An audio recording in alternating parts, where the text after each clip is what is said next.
વિદ્યાર્થી મિત્રો નમસ્તે. વ્યાકરણ વિહારના ડિજિટલ પ્લેટફોર્મમાં આપનું સ્વાગત કરતા હું બિપિન ત્રિવેદી ખૂબ આનંદની લાગણી અનુભવું છું.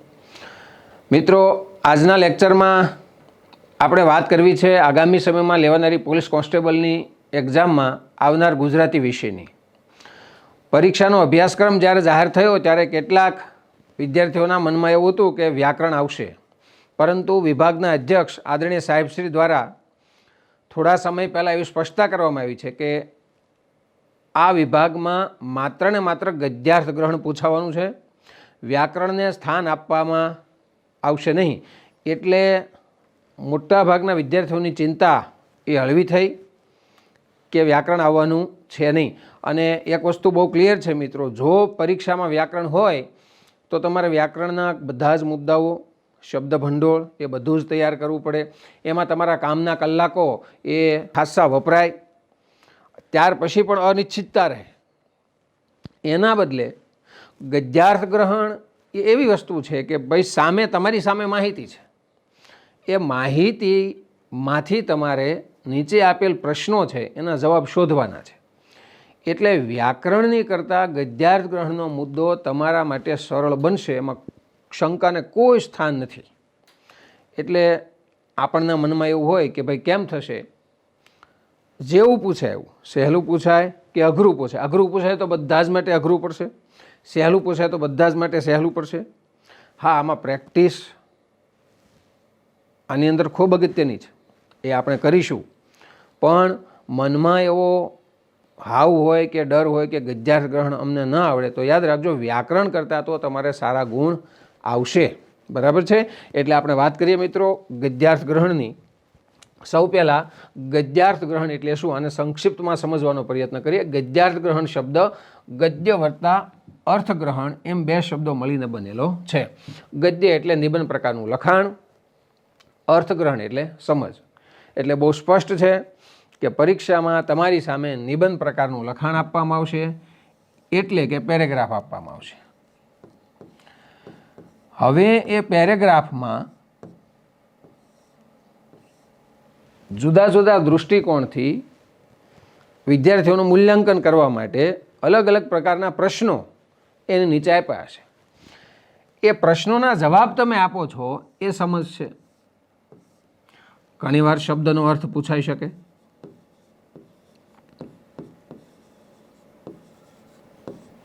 તો આ તમારું શબ્દ ભંડોળ છે. એ શબ્દનો અર્થ કેવી રીતે પૂછાઈ શકે, તો કે પેરેગ્રાફના સંદર્ભે પણ પૂછાઈ શકે અને એમનેમ પણ પૂછાઈ શકે. તો પેરેગ્રાફના સંદર્ભે જ્યારે પૂછાય છે ત્યારે એનો અર્થ શું થયો કે વાક્યમાં આ શબ્દ કયા અર્થમાં વપરાયો છે. ત્યાર પછી ભાવાર્થ, એક વાક્ય આપી દે ને આ વાક્યનો ભાવાર્થ નીચે દર્શાવેલ જે વિકલ્પો છે એમાંથી ભાવાર્થ માટેનો યોગ્ય વિકલ્પ શોધો, આવું હોઈ શકે. ત્યાર પછી સમગ્ર પેરેગ્રાફનો સાર દર્શાવતું વાક્ય શોધવાનો પ્રશ્ન હોઈ શકે.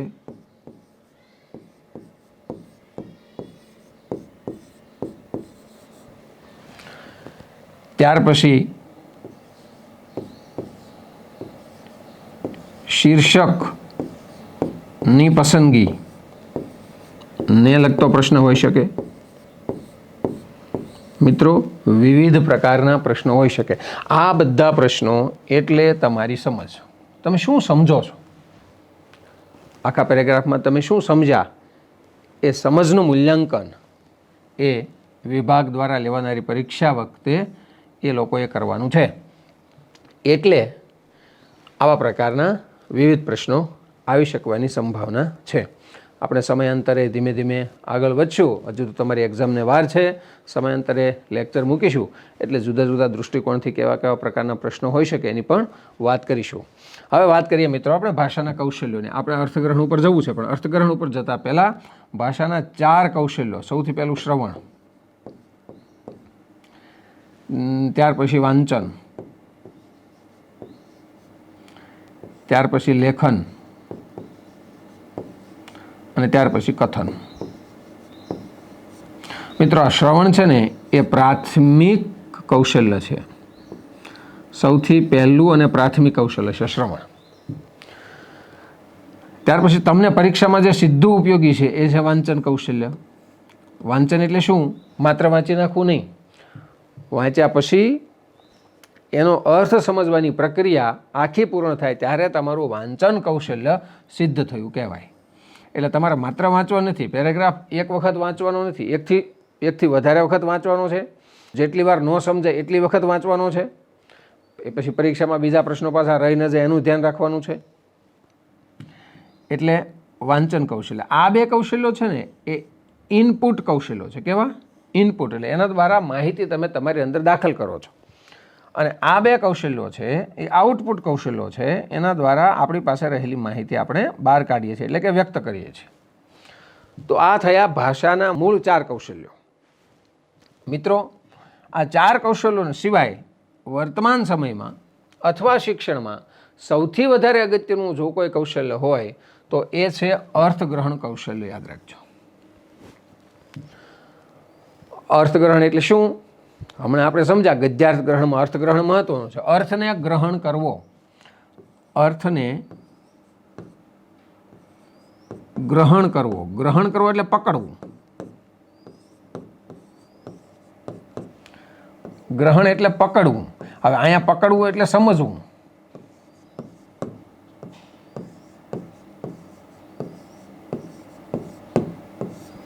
બરાબર છે?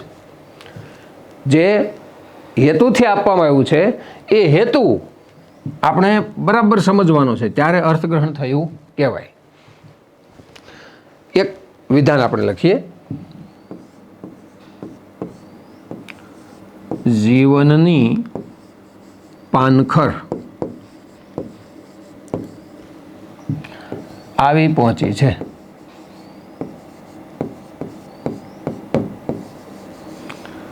હવે પરીક્ષામાં આવું વિધાન માની લો કે આવ્યું. આપણે તો પેરેગ્રાફ આવવાનો છે. પેરેગ્રાફની અંદર આવું વિધાન આવ્યું અને તમને સીધો પ્રશ્ન પૂછે કે પાનખર શબ્દનો અર્થ આ વાક્યના સંદર્ભે સ્પષ્ટ કરો. તો યાદ રાખજો મિત્રો, જીવનની પાનખર છે એટલે અહીંયા પાનખર નામની ઋતુની વાત જ નથી. એ પાનખર નામની ઋતુની વાત હોય તો ક્યાં આની વાત હોય? વૃક્ષની વાત હોય. અને આ પાછા વૃક્ષના જીવનની વાત જ નથી. વૃક્ષની વાત નથી, આ જીવનની વાત છે. અને આપણા સાહિત્યમાં જ્યારે જીવનની વાત કરવામાં આવે ત્યારે એ આપણને બધાને ખબર છે કોની વાત હોય? માનવ જીવનની. એટલે માનવને જ લાગુ પડે. જો આ અર્થગ્રહણ છે. પછી તમને એમ થાય કે અહીંયા વૃક્ષના જીવનની વાત છે. નહીં. જીવનની વાત લગભગ અભ્યાસો માનવ જીવનના વિવિધ આયામો ઉપર જ થયા છે. આ પ્રાણીઓ ઉપર ને એ બધા ઉપર થયા છે, પણ એ માત્ર સંશોધનનો વિષય છે, સાહિત્યનો વિષય નથી. તો જીવનની પાનખર એટલે કેવી રીતે? તો કે ભાઈ પાનખર છે ને એ એક ઋતુનું નામ છે. એ વૃક્ષને લાગુ પડે, વૃક્ષમાં આવે. પણ પાનખર જ્યારે વૃક્ષમાં આવે ત્યારે વૃક્ષ પોતાના પાંદડા છે એ ખેરી નાખે. એ પાંદડા છે એનું સૌંદર્ય છે, એટલે વૃક્ષ સૌંદર્ય વિહોણું બને. એમ જીવનમાં જ્યારે પ્રૌઢાવસ્થા પછીની અવસ્થા એટલે કે વૃદ્ધાવસ્થા આવે, વૃદ્ધાવસ્થામાં માણસનું સૌંદર્ય છે એ હણાઈ ગયું હોય. એની હાલવાની ઝડપ ઘટે, એના મુખમંડળ ઉપરનું જે નૂર હોય એ ઘટે, આખા શરીરમાં ફેરફારો આવે, એના વસ્ત્રો બદલાય, એની રહેણી કહેણીની પદ્ધતિ બદલાય. એટલે મિત્રો પાનખર, જીવનની પાનખર એમ જ્યારે શબ્દ હોય ત્યારે યાદ રાખજો અહીં અર્થ છે વૃદ્ધાવસ્થા. બસ આ જ આપણું અર્થગ્રહણ છે.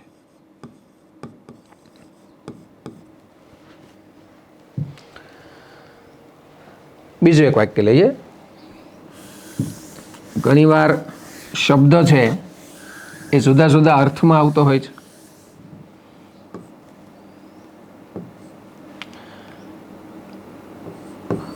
ભાઈ ખૂબ સારું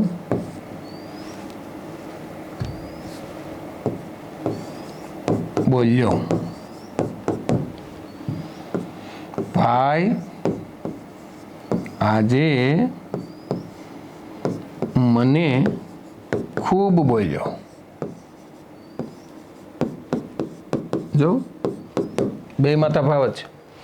ખૂબ શબ્દ અહીંયા છે, ખૂબ શબ્દ અહીંયા છે. હવે પહેલા વાક્યનો અર્થ આપણે કરવો હોય તો એવું થાય કે ભાઈ વધારે સારું બોલ્યો,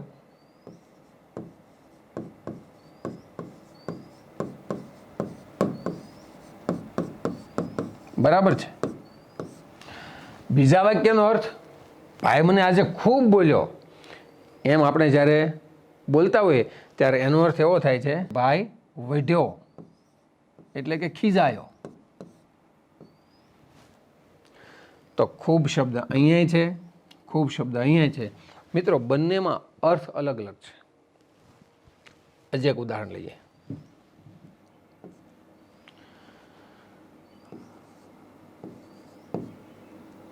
દાદાને આંખે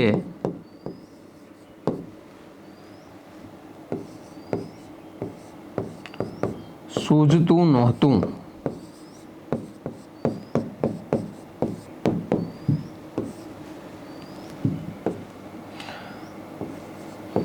દુષ્કાળ પડવાથી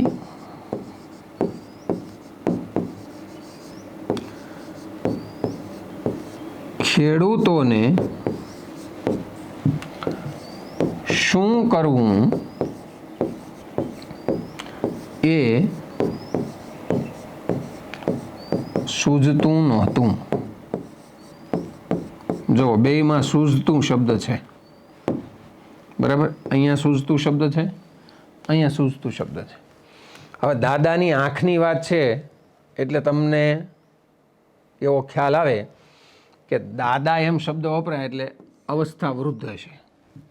અને આંખે સૂઝતું નહોતું, આંખ હારે સૂઝતું શબ્દ આવે એટલે દેખાવાના અર્થમાં હોય. એટલે આનો સીધો અર્થ એવો થાય દેખાતું નહોતું.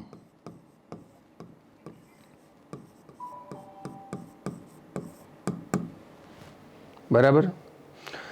દુષ્કાળ પડવાથી ખેડૂતોને શું કરવું એ સૂઝતું નહોતું. હવે દુષ્કાળ પડે એટલે ખેડૂતોને દેખાતું બંધ થઈ જાય એવો તો અર્થ આમાં છે જ નહીં. એ તો આપણને ખબર પડે. તો અહીંયા કયા અર્થમાં છે સૂઝવું? તો અહીંયા અર્થ એવો છે કશી ગતાગમ ન પડવી.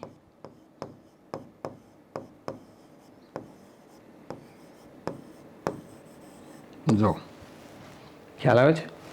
તો મિત્રો અહીંયા જે શબ્દ પ્રયોગ છે અને અહીંયા જે શબ્દ પ્રયોગ છે, શબ્દ તો એકનો એક છે, બંને વખતે અર્થ એ અલગ અલગ છે. હજી એક વિધાન જોઈએ.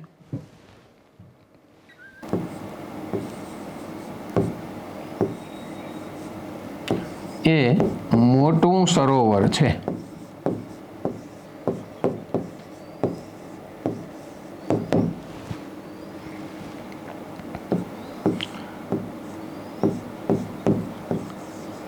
ગાંધીજી મોટા માણસ હતા.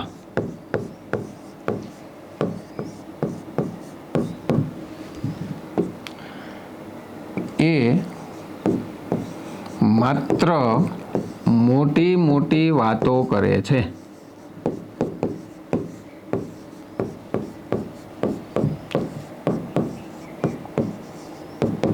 જો ત્રણેયમાં એક કોમન એવો શબ્દ હોય તો કયું? આ. હવે મોટું સરોવર હતું એમ જ્યારે બોલવામાં આવે ત્યારે આપણને ખબર પડે શું? કદની વિશાળતા.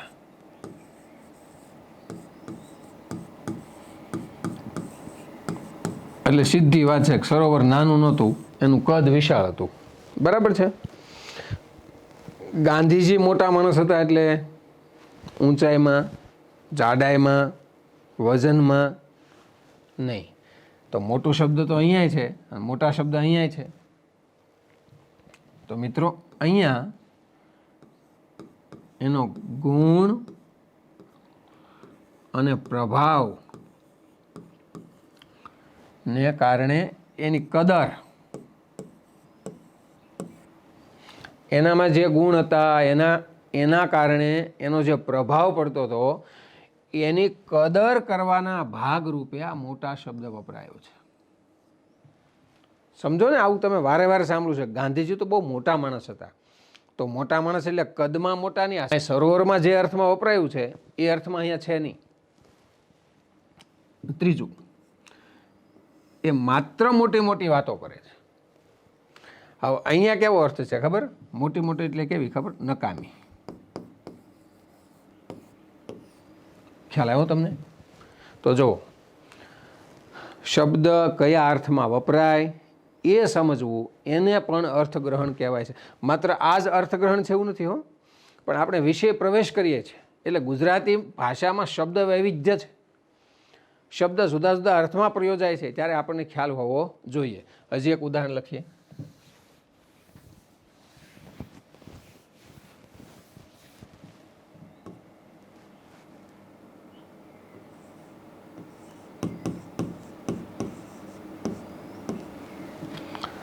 રસ્તામાં ઝીણી રજ ઉડતી હતી. હવે ઝીણી એટલે કેવી થાય? સૂક્ષ્મ. તો આપણે એમ પણ લખીએ, રસ્તામાં સૂક્ષ્મ રજ ઉડતી હતી. હવે આ વિધાન પણ સાચું, આ પણ સાચું, કારણ કે ઝીણુંનો અર્થ થાય સૂક્ષ્મ. એક વિધાન હજી લખીએ, દાદા માથે ઝીણું ફાળિયું બાંધતા. જો અહીંયા તમે ઝીણી રજની બદલે સૂક્ષ્મ રજ લખ્યો. આ વિધાને સાચું છે, આ વિધાને સાચું છે. હવે જુઓ તો આપણે એવું લખશું, દાદા માથે સૂક્ષ્મ ફાળિયું બાંધતા.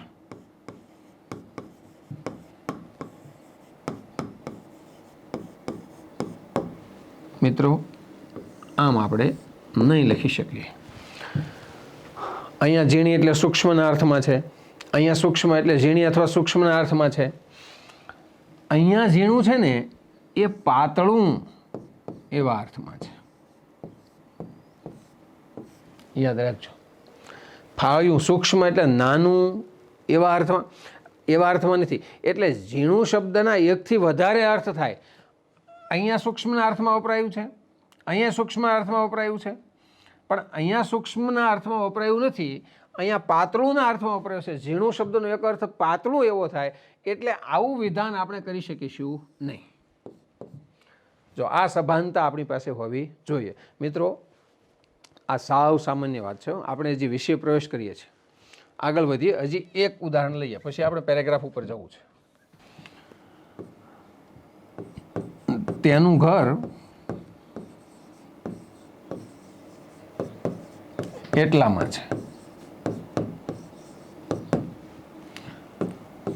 અમે પહોંચ્યા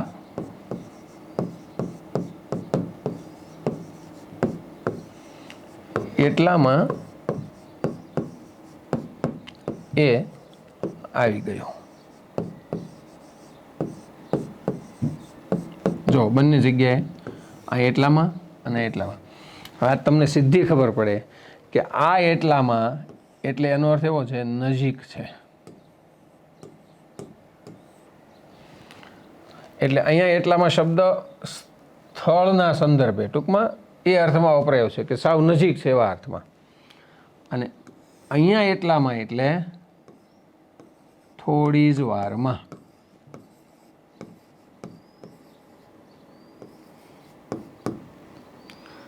અહીંયા સમયનો સંદર્ભ છે. કયો સંદર્ભ છે? સમયનો.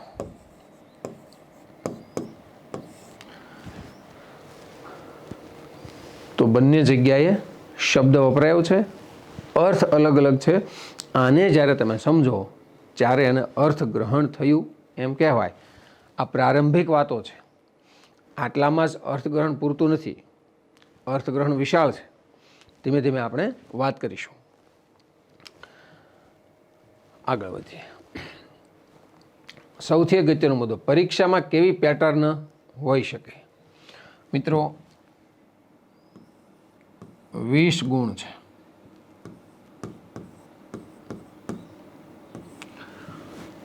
અને પેરેગ્રાફ પૂછાવાના છે એ નક્કી છે. એટલે એવું સમજી લો કે તમને કુલ 4 પેરેગ્રાફ પૂછાય, દરેકના 5 ગુણ હોય, એના બરાબર 20 ગુણ. આ પરીક્ષા તમારી ઓફલાઈન છે. પેપર બહુ લાંબુ થઈ જાય એવું હોય તો એવું પણ કરી શકે. તમને 2 પેરેગ્રાફ પૂછે, દરેકમાં 10 પ્રશ્ન હોય, એક પેરેગ્રાફના 10 ગુણ હોય અને 20 ગુણ. એ તો પછી પેપર સેટરના હાથમાં છે. એવું પણ પૂછે 7 ગુણના 2 પેરેગ્રાફ, આના 14 ગુણ, અને 6 ગુણના પ્રશ્નોવાળો એક પેરેગ્રાફ, આના 6 ગુણ બરાબર 20 ગુણ. ટૂંકમાં તમારે પહેલા વિભાગમાં 20 માર્કનું ગદ્યાર્થ ગ્રહણ આવશે. કેવી રીતે હોઈ શકે? કોઈ પણ એક મેથડ હોઈ શકે, અથવા આનાથી પણ જુદી કોઈ ત્રીજી મેથડ હોઈ શકે. બરાબર? એટલે પરીક્ષામાં આવા પ્રકારની પેટર્ન રહેશે. ગદ્યાર્થ ગ્રહણમાં કેવા પ્રકારનો પેરેગ્રાફ આવી શકે? મિત્રો, એના 2 જવાબ છે: સહેલો, અઘરો, લાંબો. બધાને બધી ખબર છે. બરાબર? સહેલો હોય તો કેવો હોય? લાંબો હોય. અઘરો હોય તો કેવો હોય? ટૂંકો. બરાબર? પણ હવે તો આવે ત્યારે પણ કેવા પ્રકારના પેરેગ્રાફ આવી શકે? સાવ સરળ પેરેગ્રાફ હોય તો કેવા પ્રકારનો હોય? એવો એક પેરેગ્રાફ એ હું તમારી સામે મૂકું છું. અને એ પેરેગ્રાફ આપણી જીસીઆરટીની બુકમાંથી જ લીધેલો છે. અને આપણે જ્યારે સમયાંતરે આમના લેક્ચરની વાત આપણી સામે મૂકીશું ત્યારે જીસીઆરટીના પેરેગ્રાફને, ત્યાર પછી થોડા અપ લેવલ ઉપર જઈશું તો કોલેજ કક્ષાના ગુજરાતીમાંથી જે સાહિત્યને રિલેટેડ જે જુદા જુદા પુસ્તકો છે એમાંથી કેટલાક પેરેગ્રાફ આપણે મૂકીશું, એને સમજીશું. હવે શું કરવાનું છે? જો તમારી સામે પેરેગ્રાફ આવે છે, આ પેરેગ્રાફ આપણે આખો વાંચીએ. 2 ભાગમાં મૂક્યો છે પેરેગ્રાફ, કારણ કે અક્ષરો તમને દેખાય એટલા માટે. એ પછી એના 10 પ્રશ્નો છે. અહીં ઉપર તમને નોંધ આપે, નીચે આપેલ પેરેગ્રાફને આધારે પૂછાયેલા પ્રશ્નોનો જવાબ આપો. એમાં ક્રમ અને એની અંદર ક્રમ નંબર લખ્યા હોય કે 91 થી 100 પ્રશ્નોનો જવાબ આપો, એવી રીતે. તો પેરેગ્રાફને વાંચવો અને સમજવો 2 વસ્તુ જુદી છે. તમારે વાંચવાનો છે પણ સાથે સમજવાનો છે. કેવી રીતે? આ સાવ સહેલો પેરેગ્રાફ છે. તમને એમ ન થાય કે ભાઈ આવું તો પૂછાય, પણ શક્ય છે, પૂછાઈ શકે. પણ આપણે આજે ગદ્યાર્થ ગ્રહણનો સૌથી પહેલો લેક્ચર લઈએ છીએ, એટલે વિષય પ્રવેશ કરીએ છીએ. અને શિક્ષણની એક રીત છે સરળથી કઠિન તરફ જવું. એટલે આજે આપણે સરળ, એકદમ સરળ કહી શકાય એવો પેરેગ્રાફ એ તમારી સામે મૂક્યો છે. જીસીઆરટીનો છે. આપણે એને સમજીએ. ઈચ્છાશંકર. મિત્રો, આ તમને ખ્યાલ જ આવી જાય ને, આ એક વ્યક્તિનું નામ છે. ઈચ્છાશંકરે ઘણી લીલી સૂકી જોઈ હતી. જોજો, આ પહેલો પ્રશ્ન તમને પૂછાઈ શકે એવો. લીલી સૂકી જોવી. લીલી સૂકી જોવી એટલે ઘડીક લીલું જોવું, એ પછી સૂકું જોવું, એ અર્થમાં તો નથી ને. શું? તો કે ચડતી પડતી. આ જવાબો તમે બરોબર, અથવા તો સુખ દુઃખ બે કહેવાય. હો,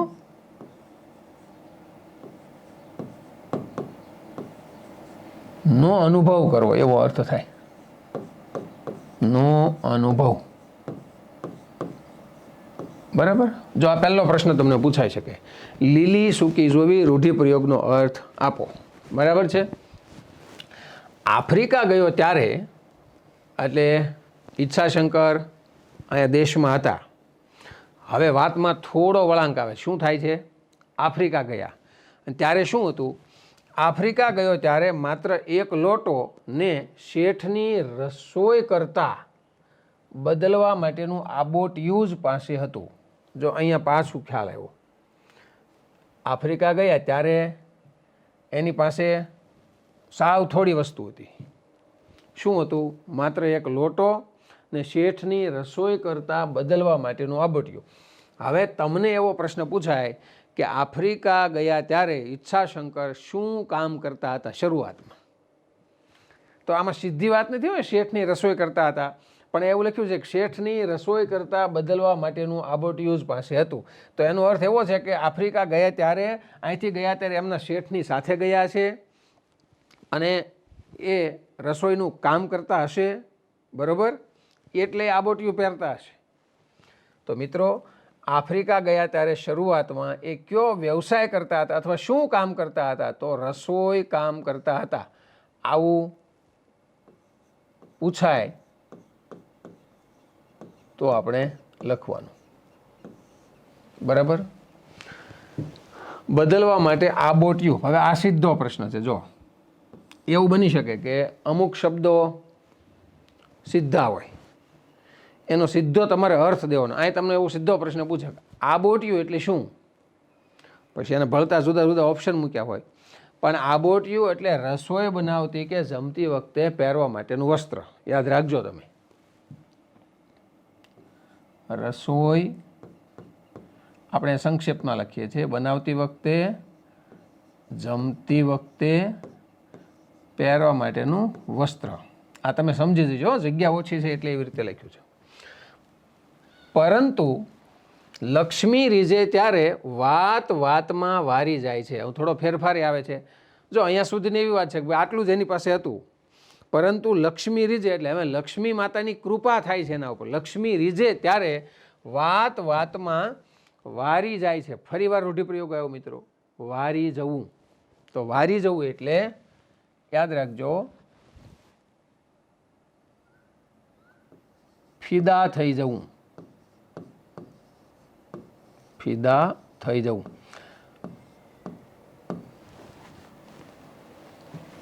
ઈચ્છાશંકરે નોકરી છોડીને નાની સી દુકાન માંડી ને અત્યારે તો એની પેઢીઓ નાગરવેલની જેમ આખા આફ્રિકામાં ફેલાઈ રહી છે, એટલે કે પથરાઈ રહી છે, બરાબર? જો અહીંથી એક ત્રીજો પ્રશ્ન આવી શકે. શું? સૌથી પહેલાં એને દુકાન માંડી, નોકરી છોડી દીધી, એ પછી દુકાન માંડી. આવા સામાન્ય પ્રશ્નો ન હોય કે ભાઈ ઈચ્છાશંકરે નોકરી છોડીને શું કર્યું, પછી ઓપ્શનમાં દુકાન માંડી, એ પછી એમ કે ફિલ્મોમાં કામ કર્યું. આવા હાવ સામાન્ય પ્રશ્નો ન હોય, પણ આમ હોઈ શકે ને અત્યારે એની પેઢીઓ નાગરવેલની જેમ આખા આફ્રિકામાં પથરાઈ રહી છે. તો એણે દુકાન તો માંડી, એ પછી શું કર્યું કે જુદી જુદી પેઢીઓ સ્થાપી અને પેઢીઓ નાગરવેલની જેમ આખા આફ્રિકામાં પથરાઈ રહી છે. તો તમને એવો પ્રશ્ન પૂછાય, ઈચ્છાશંકરના વેપારના વિસ્તારને સમજાવવા લેખકે શેનું ઉદાહરણ આપ્યું છે? તો જો એની પેઢીઓ નાગરવેલની જેમ. શેની જેમ? નાગરવેલની જેમ. આ સીધો પ્રશ્ન છે, પણ આમાં વેપારનો વિસ્તારને એવું છે નહીં. પણ હવે આના ઉપરથી તમને ખબર પડી જાય કે આખા આફ્રિકામાં ફેલાણો છે એટલે વેપારનો વિસ્તાર થયો છે. બીજો પ્રશ્ન પૂછાય, ઈચ્છાશંકરના વેપારના વિસ્તારને નાગરવેલ સાથે શા માટે સરખાવાયો છે? તો મિત્રો, દૂધીના વેલા હારે કેમ ન સરખાવ્યો? એના વેપારના વિસ્તારને નાગરવેલની સાથે જ કેમ જ સરખાવ્યો? તો આ સમજની વાત છે, આ અર્થગ્રહણ છે. આ પરીક્ષા આપતા ઉમેદવારે વિચારવાનું છે. દૂધીનો વેલો 3 મહિનામાં પૂરો થઈ જાય, કાર્યક્રમ પૂરો. નાગરવેલ લાંબા સમય સુધી ટકી રહે, એટલે એનો વેપાર છે એ લાંબા સમય સુધી રહેનારો હતો, એક. બીજું, નાગરવેલનો વિસ્તાર છે ને મિત્રો, એ ઝડપથી થાય. જો નાગરવેલને એક પાન પછી બીજું પાન પછી ત્રીજું પાન, એ રીતે વેલ આગળ વધે અને થોડા સમયમાં બહુ વિશાળ જગ્યામાં પથરાઈ જાય. એટલે જો કોઈ પણ વાત જ્યારે સર્જકો રજૂ કરતા હોય છે ત્યારે એ શબ્દ પ્રયોગ કરતા હોય છે એ બહુ સમજી વિચારીને કરતા હોય છે. અહીં દૂધીના વેલાની વાત ન કરી. શું કામ? કારણ કે એનો કાર્યકાળ ટૂંકો હોય. તો નાગરવેલની સાથે એટલા માટે સરખાવ્યો કે નાગરવેલ એ લાંબા સમય સુધી અને ખૂબ ઝડપથી વિસ્તરે છે. અહીં વતનમાં પણ જમીન, મકાનો તથા શેર વગેરેમાં ઘણું રોકાણ છે. અહીંયા સુધી એક વાત પૂરી થાય છે. હવે થોડો વળાંક આવે છે, પરંતુ નવાઈની વાત તો એ છે ઈચ્છાશંકરનો મોહ જેમ જેમ મિલકત વધતી જાય છે તેમ તેમ એ તરફ વધવાને બદલે ઉતરતો જાય છે. એક મોટો વેપારી માણસને જીવનમાં એક લક્ષ્ય હોય છે વધારેમાં વધારે રૂપિયા કમાવા. એની સામે આ જન સમાજ કરતાં જુદો પડતો માણસ કે સંપત્તિ વધારે આવતી જાય એમ તો વધારે મોહ ઉત્પન્ન થવો જોઈએ, તેમ છતાં બીજા કરતાં અલગ પડે છે કે સંપત્તિ જેમ જેમ વધતી જાય એમ એમ એનો મોહ છે એ તરફ ઘટતો જાય. એટલે આના ઉપરથી આપણે એક નાનકડો શબ્દ ઈચ્છાશંકર માટે વાપરી શકીએ, નિર્મોહી વ્યક્તિત્વ. કેવું? નિર્મોહી વ્યક્તિત્વ.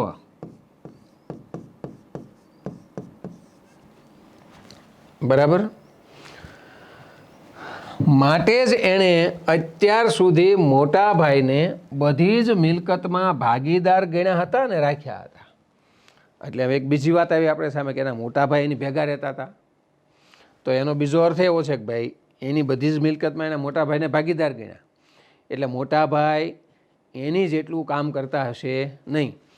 ઈચ્છાશંકરને જે સફળતા મળી છે એ જ સફળતા મોટા ભાઈને પ્રાપ્ત થઈ હશે નહીં. તેમ છતાં એણે મોટા ભાઈને ભેગા રાખ્યા હતા. હવે તમને એમ પ્રશ્ન પૂછાય કે એમણે પોતાની બધી જ મિલકતમાં મોટા ભાઈને શા માટે ભાગીદાર ગણ્યા હતા? તો જુઓ એનો જવાબ આગળ છે. આ માટે જ છે ને એનો જવાબ અહીં આગળ છે. પછી ઓપ્શનમાં એવું હોઈ શકે મોટા ભાઈ પ્રત્યે આદર હતો, એના બધાને સાથે જ રાખવાની ઈચ્છા હતી. એવું પાછું આપણને થાય છે કે ભાઈ મોટા ભાઈ પ્રત્યે તો કોને આદર ન હોય, અને આદર તો હશે જ તે. પણ મિત્રો પેરેગ્રાફમાં એવી વાત નથી. પેરેગ્રાફમાં તો સીધો જવાબ છે. માટે જ એણે અત્યાર સુધી મોટા ભાઈને બધી જ મિલકતમાં ભાગીદાર ગણી રાખ્યા હતા. માટે શું કામ? એને મોહ જેમ જેમ મિલકત વધતી જાય તેમ તેમ એ તરફ વધવાને બદલે ઉતરતો જાય છે. એટલે એનું એક સીધું કારણ એ છે કે તેમને સંપત્તિનો મોહ નહોતો. સંપત્તિનો મોહ નહોતો અથવા ન હતો. મોટા ભાઈને ભેગા રાખવાનું એક કારણ એ હતું સીધું જ, તેને સંપત્તિનો મોહ હતો નહીં. બરાબર છે? હાલો, આ અડધો પેરેગ્રાફ થયો. આ બધું તમે યાદ રાખજો, કારણ કે આના પછી જે પ્રશ્નો છે એના સીધા જવાબ અને જેવા પ્રકારના પ્રશ્નો પૂછાય છે એ પ્રકારની ચર્ચા મેં તમારી સાથે કરી છે. એટલે પછી આપણે સીધા જવાબ ઉપર જઈશું. એ સારી પેઠે જાણતો હતો કે માણસનો જીવ લાલચુ, લોભી ને સ્વાર્થી હોય છે. હવે તમને એવો પ્રશ્ન પૂછે કે માણસ અંગે ઈચ્છાશંકર પાસે કઈ જાણકારી હતી? તો જો આ હું લાલચુ હોય, લોભી હોય અને સ્વાર્થી હોય. પછી તમને એમ થાય કે અહીંયા તો માણસનો જીવ લખેલું છે, માણસ અંગેની જાણકારી નથી. પણ માણસનો જીવ લાલચુ, લોભી અને સ્વાર્થી, એટલે એ આપણને ખ્યાલ ક્યારે આવે? એ માણસના વર્તન દ્વારા ખ્યાલ આવે. એટલે અંતે તો માણસની જ વાત થઈ ને. એટલે આ માણસ વિશેની જાણકારી એની પાસે આવી હતી. કેવી? તો કે માણસ છે ને એ લાલચુ હોય, લોભી હોય અને સ્વાર્થી હોય. આ પ્રશ્ન ક્યાંથી પૂછાઈ શકે નહીં. પેરેગ્રાફ વાંચતી વખતે જો તમે જુઓ ને તોય તે, અને આપણે અત્યારે વાંચતા નથી, અર્થગ્રહણ કરીએ છીએ, એને સમજીએ છીએ.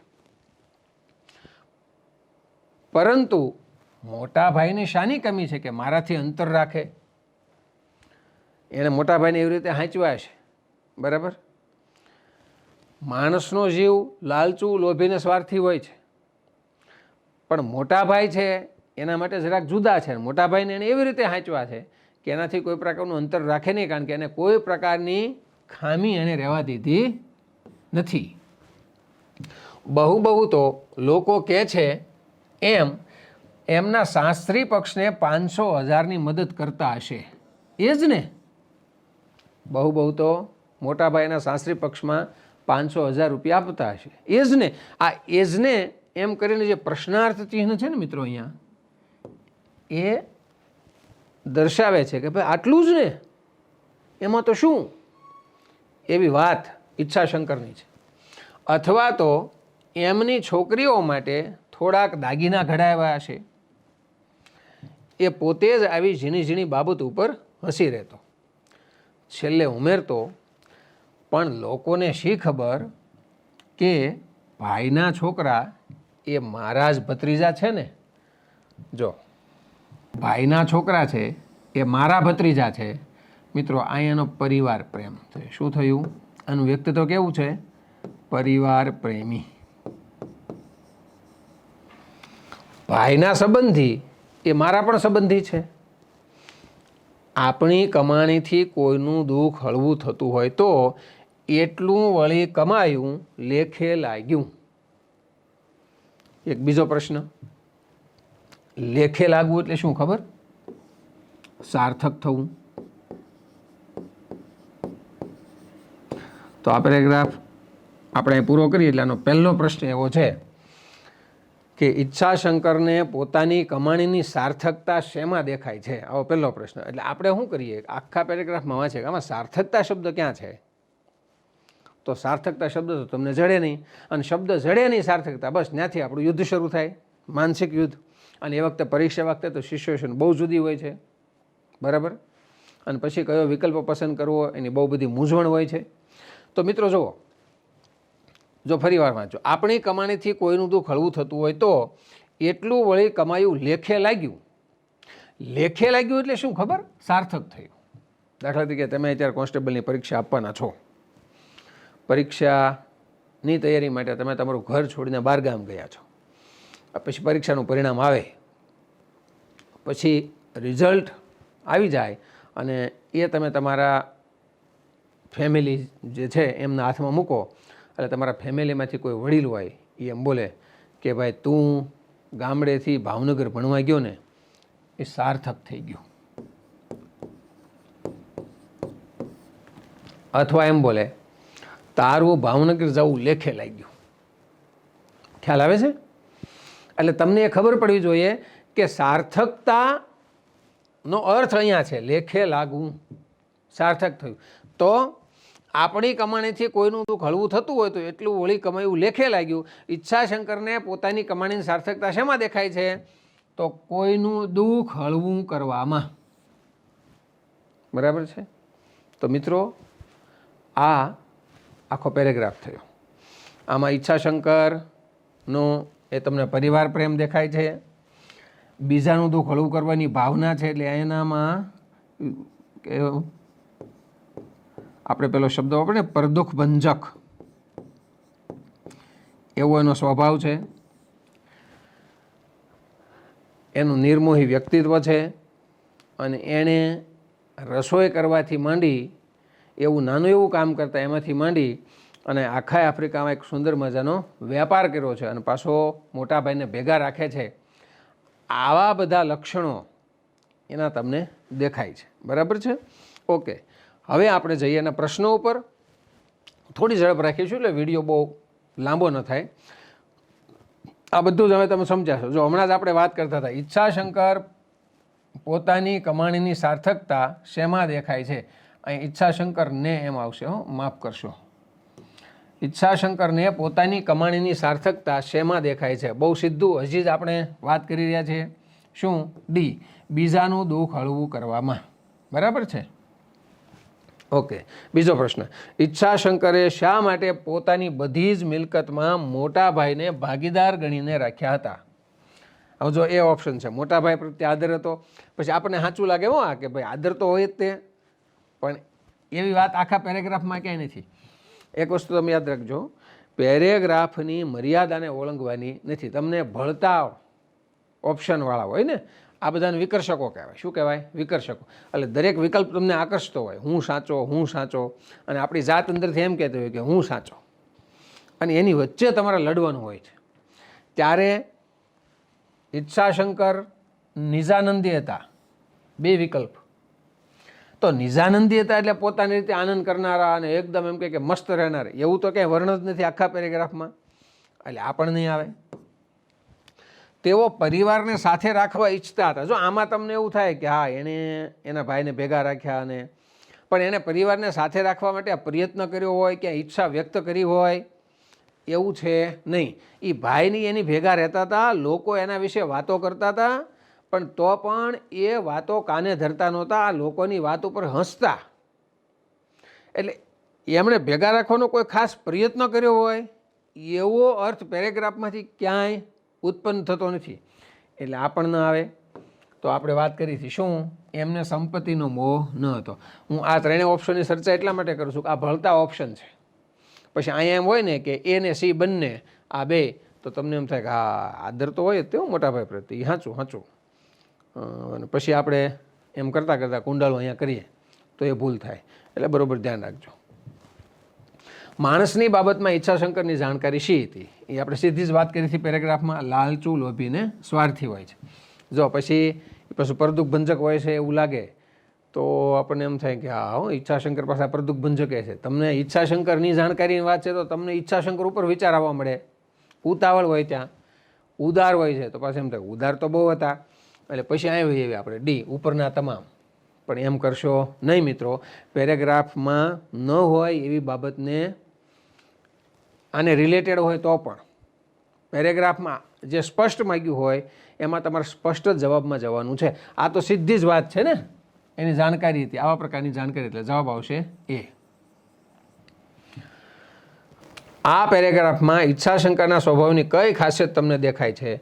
તો સૌથી પહેલું જો એ આ આપણે વાત થઈ બરાબર, એના ભાઈને ભેગા રાખવાથી માંડીને એના ભાઈના જે છોકરા છે એ પોતાના ભત્રીજા છે, એના ભાઈના જે સગાવાલા છે એ એમના સગાવાલા છે, આ બધી વાત થઈ. એટલે આ એનામાં આ એક લાક્ષણિકતા છે, પરિવાર પ્રેમ. બી નિર્મોહી વ્યક્તિત્વ, એ પણ આપણે વાત થઈ કે સંપત્તિ વધતી જાય એમ એના તરફે મોહ વધવાને બદલે ઘટતો જાય છે, એટલે આ પણ સાચું છે. સી કંજુસાઈ, તો પછી આખા પેરેગ્રાફમાં ક્યાંય કંજુસાઈ દેખાતી જ નથી, એટલે આ નથી. તો જવાબ આવશે ડી, એ ને બી બંને બરાબર.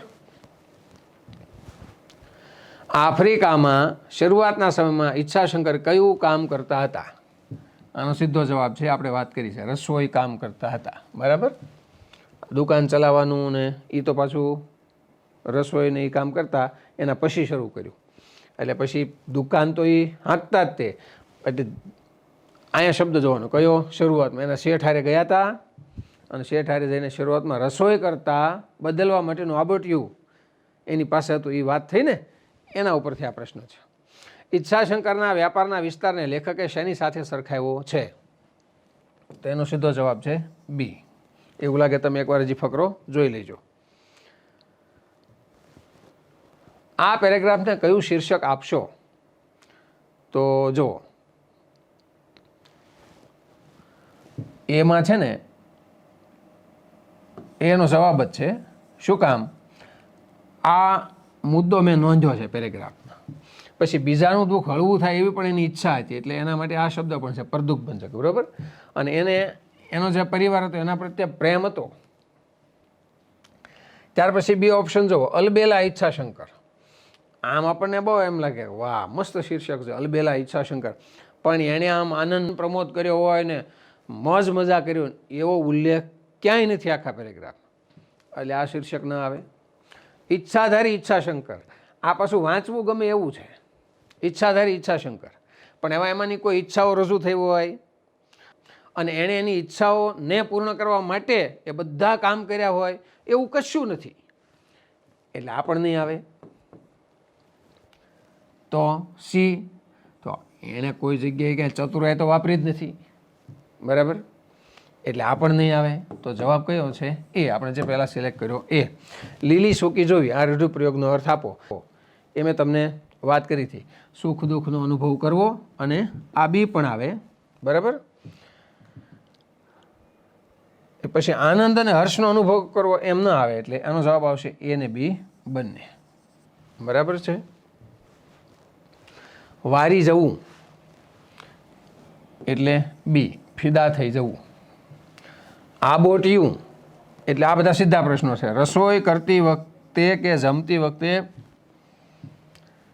જે વસ્ત્ર પહેરવામાં આવે છે તે. બરાબર છે.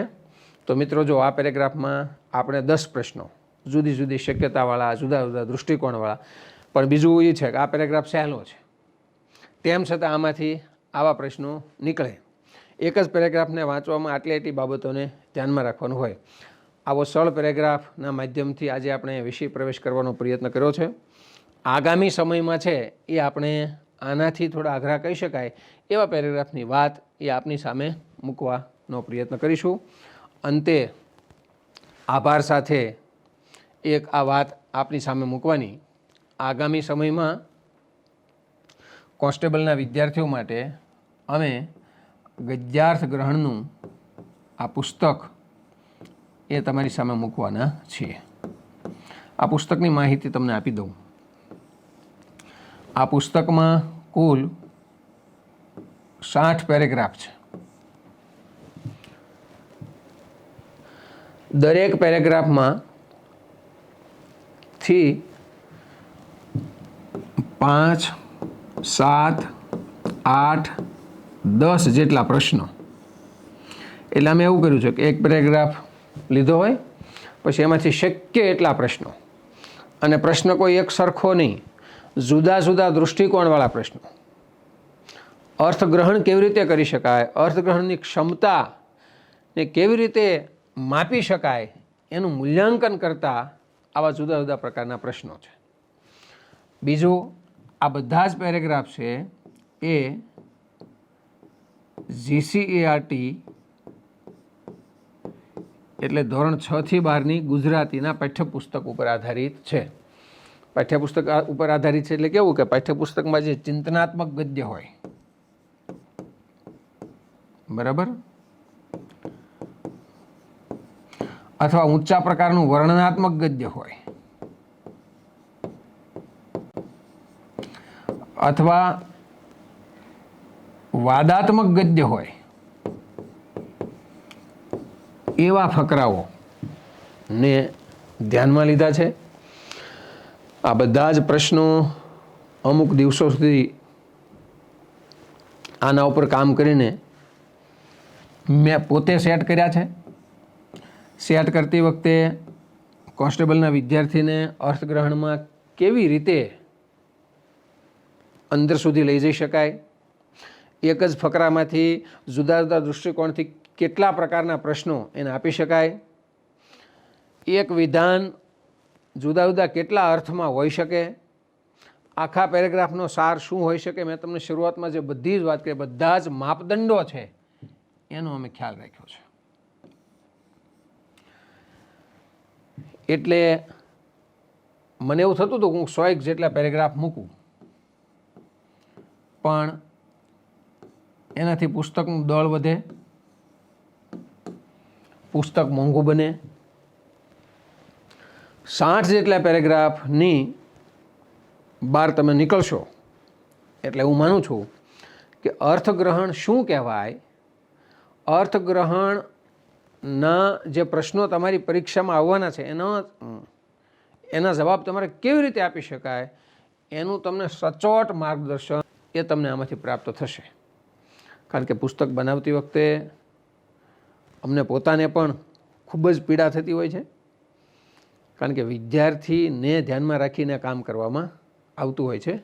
એટલા માટે આ ઉપરાંત આ પુસ્તકમાં કોન્સ્ટેબલના અભ્યાસક્રમને ધ્યાનમાં રાખીને 3 મોડેલ પેપર,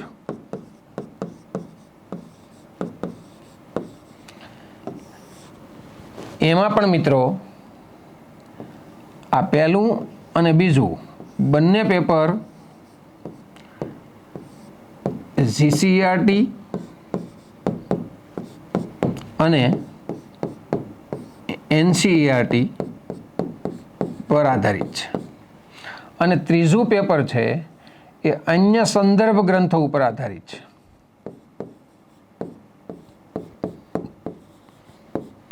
તો જીસીઆરટી અને એનસીઆરટીની વાત છે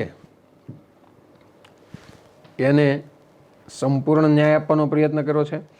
આ સંદર્ભ ગ્રંથો ઉપરાંત જીસીઆરટી અને એનસીઆરટી બંને ઉપર આધારિત છે. ત્રીજામાં એ કારણ કે પેપરને આપણે ગુણવત્તાસભર રાખવાનું હોય એટલે બધા જ પ્રશ્નો, માનો કે બુકમાંથી જેટલા ગુણવત્તાસભર પ્રશ્નો હોય એ પ્રશ્નો અમે લીધા. પછી આ સંદર્ભ ગ્રંથોનો પણ સહારો લીધો. આ પહેલું ને બીજું પેપર એ સંપૂર્ણ આના ઉપર આધારિત છે. ત્રીજું પેપર સંદર્ભ ગ્રંથો અને પ્લસ જીસીઆરટી અને એનસીઆરટી ઉપર આધારિત છે. અને એમાં જે તમારા અભ્યાસક્રમના સૂક્ષ્મ મુદ્દાઓ આપ્યા છે ને અભ્યાસક્રમની અંદર, એને પણ ધ્યાનમાં રાખ્યા છે. એ મુદ્દાઓમાંથી પ્રશ્નો કાઢ્યા છે અને એક આખું લેવલ બરોબર જળવાય એનો પ્રયત્ન આ જે મોડેલ પેપર છે એની અંદર અમે બહુ ધ્યાન રાખ્યું છે. એટલે આ 60 જેટલા પેરેગ્રાફ અને 3 મોડેલ પેપર ના સમાવેશવાળું આ પુસ્તક એ જ્યારે તમારી સુધી આવે એમાં મારો પોતાનો પ્રયત્ન એવો છે કે હું તમને આના દ્વારા કોન્સ્ટેબલની પરીક્ષામાં તમારું જે મેરિટ છે એમાં થોડો એ વધારો થઈ શકે તો મારી કરેલી મહેનત છે એ લેખે લાગશે એ હું સમજું છું. અમે જ્યારે પુસ્તકનું કામ કરતો હોય ત્યારે આત્મવિશ્વાસની સાથે હોય છે. વ્યાકરણ વિહાર વિશે આપ બધા મિત્રો જાણો છો કે ગુજરાતના હજારો વિદ્યાર્થીઓને ખૂબ જ ઉપયોગી થયું છે. મિત્રો, એવી જ રીતે આ પુસ્તક આ બધાને ખૂબ ઉપયોગી થશે. બીજી એક વાત, આ પુસ્તક છે ને અમે વિદ્યાર્થીઓ માટે વાજબી ભાવથી મૂકીશું. જ્યારે બહાર પડશે ત્યારે બહુ તો વાર નથી, થોડા એ દિવસોમાં આવી જશે કારણ કે એનું કામ અંતિમ તબક્કામાં છે. એટલે વાજબી ભાવથી આ પુસ્તક આપને મળી રહે એ પ્રકારની વ્યવસ્થા પણ એ અહીંથી કરવામાં આવશે. તો ગદ્યાર્થ ગ્રહણના આજના આ લેક્ચરમાં જો આપને બરાબર સમજાયું હોય તો આ લેક્ચરની લિંક છે એ કોન્સ્ટેબલના જે મિત્રો એક્ઝામ આપવાના છે, આપણા જે મિત્રો છે જેને કોન્સ્ટેબલનું ફોર્મ ભર્યું છે એ મિત્રોને તમે મોકલજો. એમને ગમશે તો એ આગળ બીજાને મોકલશે. અને હજી આગામી સમયમાં જ્યારે અનુકૂળતા ઊભી થશે ત્યારે આવી રીતે જુદા જુદા જે પેરેગ્રાફ છે એ હું તમારી સામે લઈને આવીશ. આજે આપણે એક નાનકડો એવો પેરેગ્રાફ તમારી સામે મૂક્યો છે. વિષયની દૃષ્ટિએ પણ એકદમ સરળ હતો, પણ વિષય પ્રવેશ કરીએ ત્યારે સરળતાથી આપણે આગળ વધવાનું છે ધીમે ધીમે. તો હવે પછી આનાથી થોડો વધારે કઠિન એવો પેરેગ્રાફ લઈને આપણે આવતા લેક્ચરમાં ગદ્યાર્થ ગ્રહણની વાત તમારી સામે મૂકવાનો પ્રયત્ન કરીશું. આપ સૌને શુભકામના. ખૂબ જ વાંચજો. સમય સૌથી વધારે કિંમતી છે એટલે સમય બગાડ્યા વગર આવતો જે કાંઈ 6-8 મહિનાનો સમય તમારી પાસે છે એનો સંપૂર્ણપણે સદુપયોગ કરશો અને આપને ખૂબ સારી સફળતા મળે એવી શુભકામના સાથે ઈશ્વરને આપ સૌની સફળતા માટે અંતઃકરણપૂર્વકની પ્રાર્થના. નમસ્તે.